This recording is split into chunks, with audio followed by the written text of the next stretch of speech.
Take out the equipment and place it in order. There is only one power connector on one side of device 1. Take out the power cord and connect the device. Priority connection to device 1. There is no difference between the other 3 devices except for device number 1, and the power cables are connected in series as shown in the figure. Connect to power source. Equipment series connection is completed. Add 10 L of special hydraulic oil in the oil tank.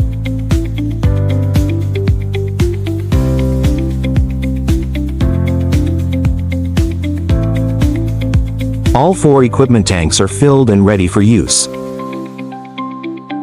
Drive bus into the designated location. Insert the device under each wheel.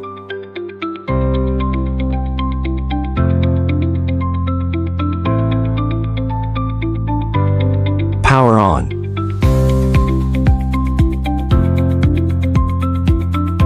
Unlock. Press single up and single down to test if the device lifts properly.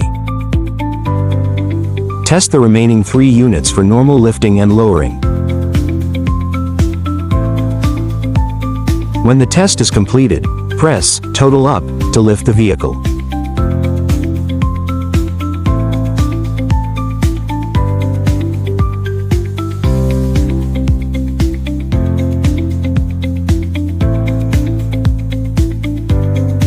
Maximum lifting height 1.8 meters, convenient for inspection and maintenance. When maintenance is completed, press total lower to lower the vehicle.